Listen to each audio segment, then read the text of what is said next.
अभी वो नहीं किया था ना वो। ध्यान से सुनो। आज 7 नवंबर 2025 को हम जो हमारा राष्ट्रीय गीत है वंदे मातरम, उसके 150 वर्ष पूर्ण हुए हैं। उसी के उपलक्ष्य में हम अमर योगदान का उत्सव मना रहे हैं। जो हमारे इस राष्ट्रीय गीत का अमर योगदान रहा है, हमारे आज़ादी के उसमें भी वंदे मातरम बोला जाता था, आज ये बोला जाता है। उसी के विषय में कुछ चर्चा करनी है, ध्यान से देखो। वंदे मातरम 7 नवंबर 1875, ठीक है, वो लिखा गया था और 2025 आज पूर्ण हुआ है। 7 नवंबर है ना आज। 150 वर्ष पूर्ण हो चुके हैं। वंदे मातरम, देखो वंदे मातरम गीत के रचयिता बंकिम चंद्र चट्टोपाध्याय हैं। किसने लिखा था? बंकिम चंद्र चट्टोपाध्याय, ठीक है। किसने लिखा था वंदे मातरम? बंकिम चंद्र चट्टोपाध्याय, ठीक है। यह गीत 7 नवंबर 1875 में लिखा गया था। इसे बाद में 1882 में प्रकाशित उपन्यास आनंद मठ में शामिल किया गया। तो किसमें? एक प्रकाशित उपन्यास था आनंद मठ, ठीक है। ये भी तुमने लिखा था बंकिम चंद्र जी ने, और उसमें इनको फिर शामिल किया गया था। वंदे मातरम का अर्थ है माँ मैं तुम्हें प्रणाम करता हूँ, ठीक है। वंदे मातरम बोलते हैं ना, हाँ, उसका अर्थ क्या है? माँ मैं तुम्हें प्रणाम करता हूँ। वंदे मातरम 1896 में रविंद्रनाथ टैगोर ने पहली बार इस गीत को भारतीय राष्ट्रीय कांग्रेस अधिवेशन में गाया था। किसने गाया था? रविंद्रनाथ टैगोर ने, जिन्होंने राष्ट्रीय गान लिखा, ठीक है। उन्होंने इस गीत को 1896 ईस्वी में भारतीय राष्ट्रीय कांग्रेस का अधिवेशन हुआ था, वहां पर गाया था। 1905 के बंग भंग आंदोलन में यह गीत देशभक्ति का नारा बन गया।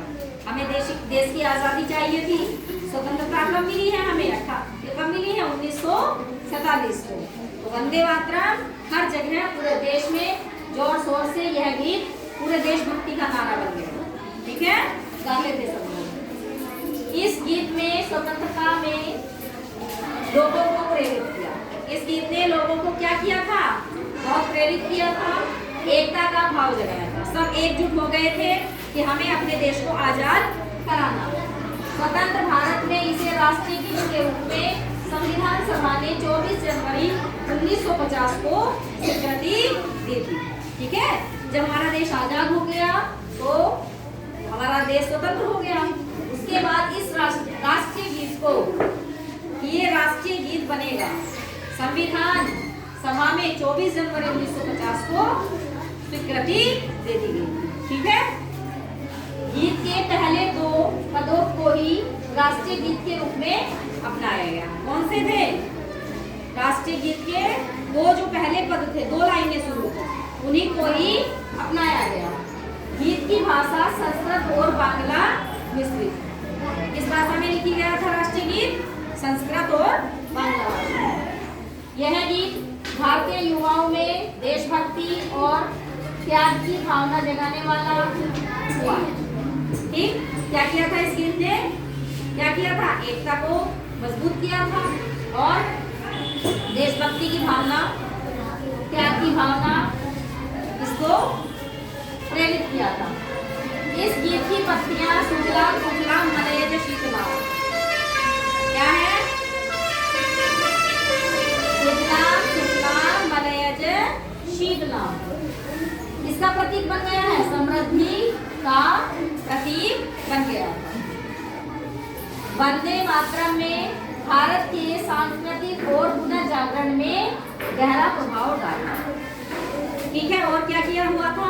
और इस गीत ने और क्या किया था? देश में जो हमारे युवा थे उनमें जोश भरा था और संस्कृति पुनर्जागरण कि नहीं, हमारा ये देश है, और हम इसकी एकता के लिए, अखंडता के लिए और इसको आगे ले जाने के लिए बहुत प्रयत्न करेंगे।